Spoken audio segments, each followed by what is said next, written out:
O voto do Cássio Marques repetiu os argumentos que eu tenho exposto aqui nesse programa Salve Salve Band News. Quem está acompanhando e viu o voto do Cássio Marques, a gente mostrou apenas um trechinho, sabe muito bem do que eu estou falando. Cássio Marques foi colocado lá pelo Jair Bolsonaro, já deu várias decisões contra as quais eu me voltei. Ele arquivou denúncia contra o quadrilhão do PP, em que incluía a acusação contra o Arthur Lira, o Ciro Nogueira, que foi um dos padrinhos da própria indicação do Cássio Marques para o Supremo Tribunal Federal. Então não é porque dá um voto certo que a gente alivia a barra dele em outros casos, não. E não é porque dá um voto certo que Jair Bolsonaro não cometeu um estelionato eleitoral de certa forma, porque ficou de indicar para o Supremo Tribunal Federal alguém que tinha um perfil mais adequado à pauta anticorrupção, e o Cássio Nunes Marques é um garantista que, em geral, eu chamo esse tipo de garantista da impunidade. Mas quando não há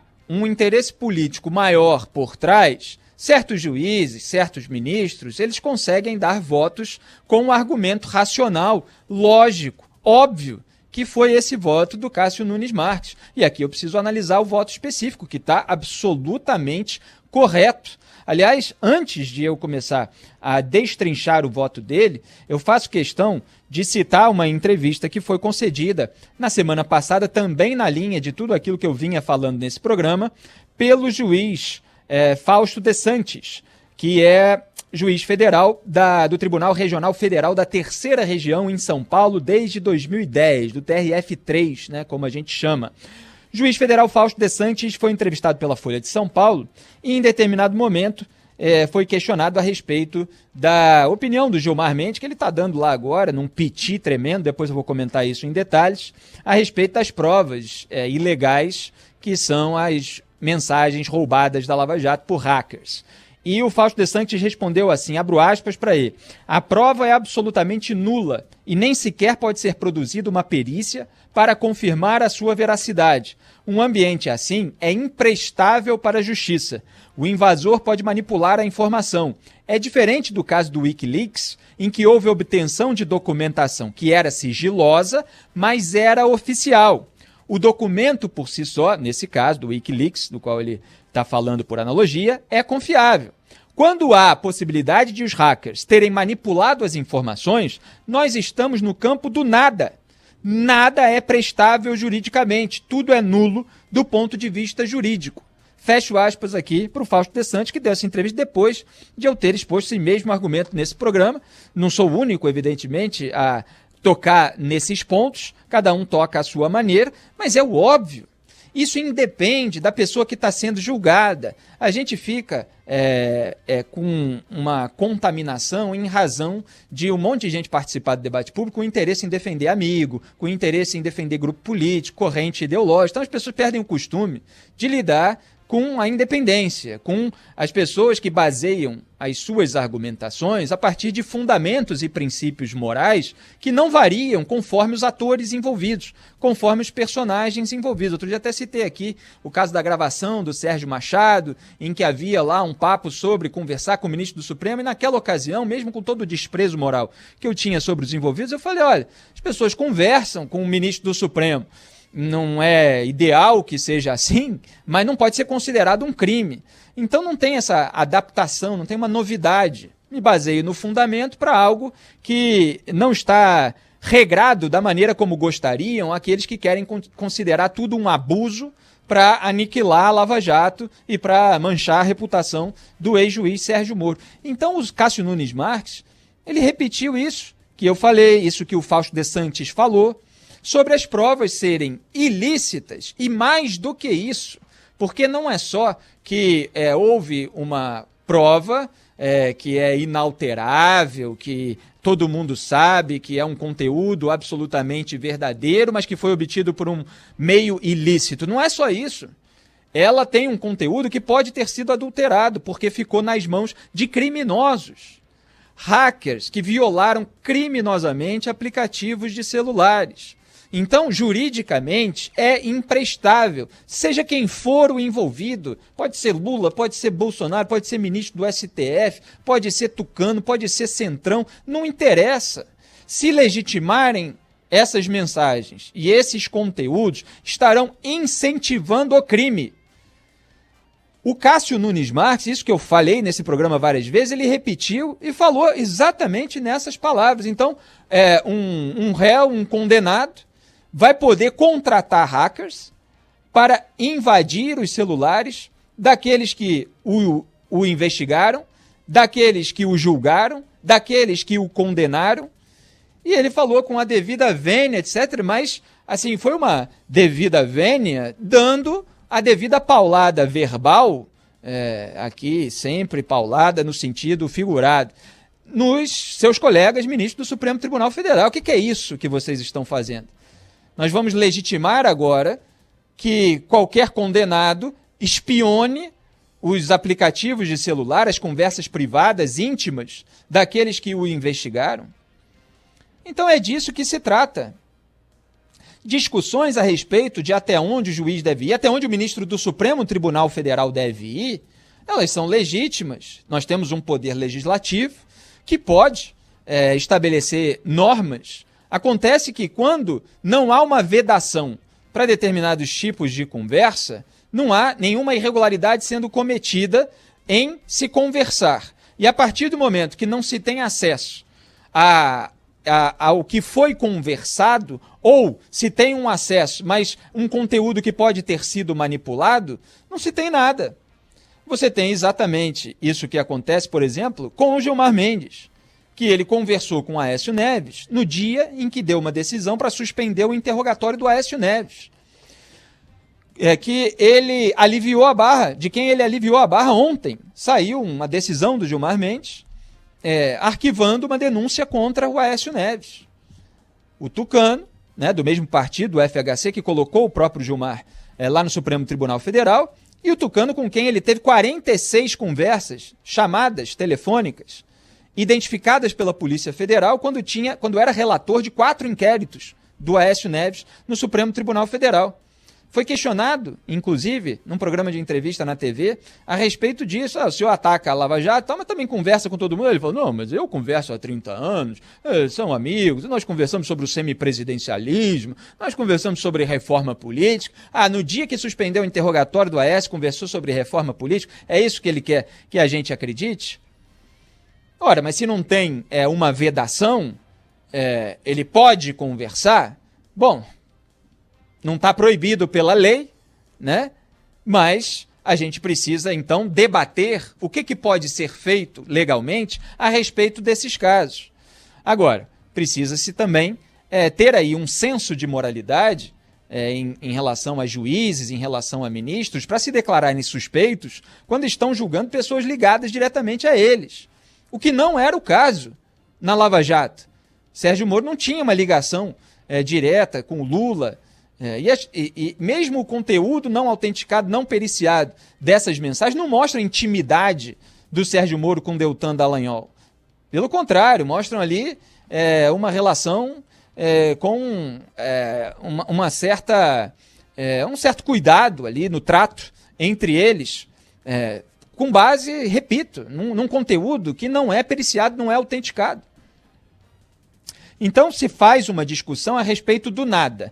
E outras decisões do Sérgio Moro são usadas pelo Gilmar Mendes. Ele tenta transformar decisões do Moro, das quais ele alegadamente discorda, em abusos e indecências que comprovariam a parcialidade do Sérgio Moro. Toda a argumentação, entre aspas, do Gilmar Mendes se baseia nessa manipulação. É um contorcionismo retórico, carregado de um discurso militante sobre espetacularização, e não tem nada a ver com justiça. Ele discorda lá da condução coercitiva do Lula e fala, então é parcial, aí começa a atacar o juiz. Ora, decisões de primeira instância, elas passam pelo crivo das demais instâncias na justiça, e elas podem ser interpretadas de uma maneira diferente e derrubadas em tribunais superiores. Isso aconteceu com várias decisões da Lava Jato e não foi com a maioria. A maioria foi mantida, inclusive a condenação do Lula. E essas conversas, repito, mesmo obtidas por meio ilícito e com conteúdo não autenticado, não periciado, elas não mostram nenhuma fabricação de prova contra o Lula, nenhuma manipulação de prova. Ele foi julgado com base em provas lícitas, legítimas e teve a sua condenação mantida no Tribunal da Segunda Instância, que é o TRF4, fiquei 12 horas no estúdio analisando aquele julgamento ao vivo, e foi mantido no Superior Tribunal de Justiça. Houve uma pequena variação em relação à dosimetria das penas, justamente porque há interpretações diferentes sobre a dosimetria entre juízes diferentes. É normal dentro do sistema de freios e contrapesos da Justiça. Agora, tudo que a ala anti-Lava Jato, anti-sistema de combate à corrupção, como vem acontecendo nos últimos anos, prendendo gente poderosa, tudo o que eles fazem é tentar deslegitimar a força-tarefa, deslegitimar o papel do juiz, dar piti aí contra o Sérgio Moro, porque o trabalho da força-tarefa da Lava Jato em Curitiba, com o Sérgio Moro como juiz, decretando prisões preventivas do Marcelo Odebrecht, por exemplo, foi fundamental para gerar a delação da Odebrecht. Quando a Odebrecht se viu encurralada com toneladas de prova contra ela, depois de meses e meses negando veementemente as acusações, eu fiz um monte de ironias, transformei em diálogo, transformei em crônica, porque era ridículo. Tantas provas contra a Odebrecht e eles negando, mas depois que as investigações avançaram, começaram a admitir, fizeram a delação premiada. Aí a delação atingiu um monte de gente da política, de vários partidos, mostrando inclusive a não seletividade da Lava Jato. O próprio Sérgio Moro, numa entrevista para mim, falou, se a gente quisesse manipular, se quisesse enterrar a investigação, faria isso ali. E não fizeram isso, obviamente, porque estavam se baseando nos fatos investigados e nas provas coletadas. Aí a delação da Odebrecht atingiu os tucanos, que vieram, alguns dos quais vieram a ser denunciados um tempo depois, porque houve toda uma problemática do processo, porque tinha compartilhamento de dados na Suíça, a defesa do José Serra tentou evitar que os dados fossem compartilhados, teve desmembramento ordenado pelo próprio Supremo Tribunal Federal, etc., mas Serra e Alckmin foram denunciados com base em quê? Na delação da Odebrecht. Quem prendeu Marcelo Odebrecht? Sérgio Moro. Quem foi que fez a investigação inicial? Foi a força-tarefa da Lava Jato em Curitiba. E aí o Gilmar Mendes se voltou contra a operação, quando ela atingiu os tucanos. E agora, depois desse voto do Cássio Marques, voto correto, com os argumentos corretos, o Gilmar Mendes posou ali de ombudsman da segunda turma do STF, ficou revoltado e tentou convencer a Carmen Lúcia, que deve estar começando a votar agora, a gente vai acompanhar aí em detalhes, pode mudar o voto, pode acabar gerando a suspeição contra o Sérgio Moro, ou pode manter, mas com novos argumentos. Vamos ver o que ela vai fazer. O que o Gilmar Mendes estava querendo fazer era convencer a Carmen Lúcia de votar do lado dele, e tentando repudiar ali o Cássio Marques pelo voto que ele deu, com base numa gritaria, porque quando você não consegue convencer pela força dos argumentos, o Gilmar começa a gritar, a tentar intimidar, queria votar pela segunda vez, quer réplica, tréplica, prorrogação, pênalti. É isso a que a gente estava assistindo e que eu estava comentando ali no Twitter. Então, Cássio Marques, quando, repito, não há um interesse maior político por trás, ou há um interesse político por trás, né, porque ele pode estar fazendo certo pelos motivos errados, pode ter visto ali o que resultaria de uma declaração de suspeição do Sérgio Moro em relação a outros casos, pode haver, né, e aí você vai ter muita gente da esquerda agora acusando isso, o interesse do Jair Bolsonaro em complicar pelo menos um pouquinho a parte do Lula, embora tenha contribuído com todo esse cenário de impunidade, mas já com receio da sua candidatura em 2022, vai ter várias teorias aí a respeito das intenções por trás. Às vezes as pessoas no sistema de justiça, elas fazem o certo pelos motivos errados. Mas eu preciso analisar o que foi feito nesse caso, e o que foi feito está correto. Não tem nada que legitimar a mensagem roubada. Se quiser discutir o limite da atuação do juiz, o quanto o juiz pode conversar com o procurador, o quanto o ministro do Supremo pode conversar com o réu fora dos autos, etc., é uma discussão legítima que a sociedade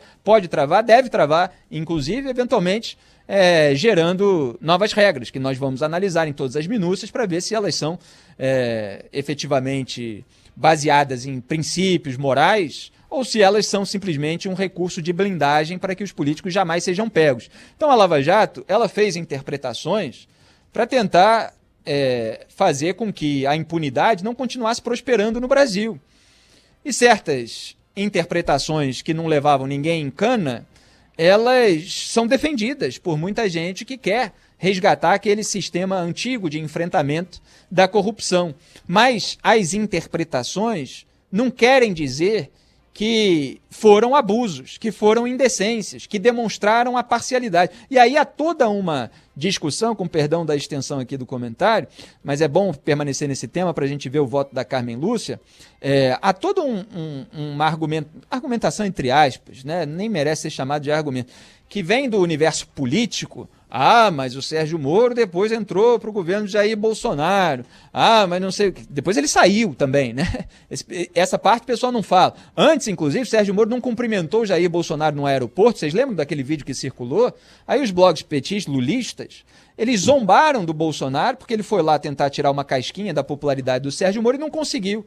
Então como é que é isso? É amigo ou não era do Bolsonaro? Porque eles provocavam como se não fosse, como se desprezasse o Jair Bolsonaro. Aí agora, a posteriori, querem dizer que não, estava tudo mancomunado lá atrás para ele ir para o governo e ele fez tudo no processo. Não tem nenhuma articulação, não tem nenhuma prova direta de que uma coisa está ligada à outra. Ele simplesmente fala assim, não, mas essa decisão do Sérgio Moro prejudicou a candidatura do Fernando Haddad.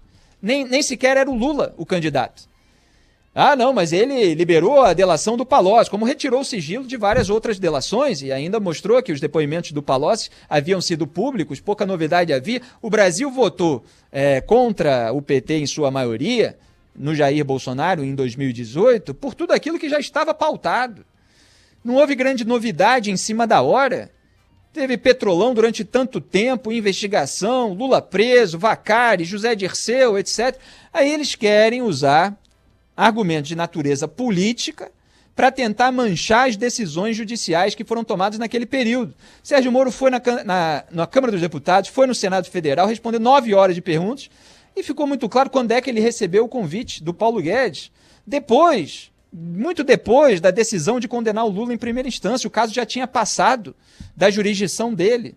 E ele viu ali uma oportunidade de endurecer a legislação penal, justamente porque, como juiz, ficava ali, de certa forma, refém de uma legislação penal branda demais, que favorece os criminosos. Tentou fazer isso no governo de Jair Bolsonaro e, mostrando a sua independência, saiu do governo porque o Jair Bolsonaro não se interessava mais em endurecer a legislação penal. Pelo contrário, e aqui vai uma informação que costura e amarra todo o meu comentário.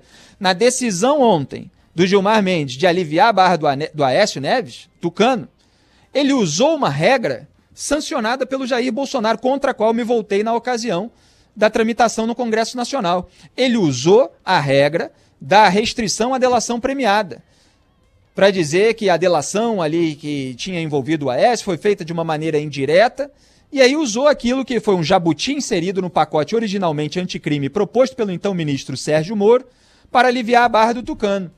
Então quem é que ajuda os tucanos indiretamente? É o Moro ou é o Bolsonaro? É o Bolsonaro que sancionou uma regra que, como eu mostrei na ocasião, serviria para favorecer os políticos de sempre. E serviu, regra defendida pelos petistas, inclusive. Leiam meu artigo, procurem no Google, as decisões petistas de Bolsonaro. Os bolsonaristas deram um chilique naquela ocasião e estão aí aquelas regras sendo usadas para aliviar as barras dos políticos de sempre. Então tudo se une aí. Felizmente, o Cássio Nunes Marques deu um voto correto, com a argumentação correta.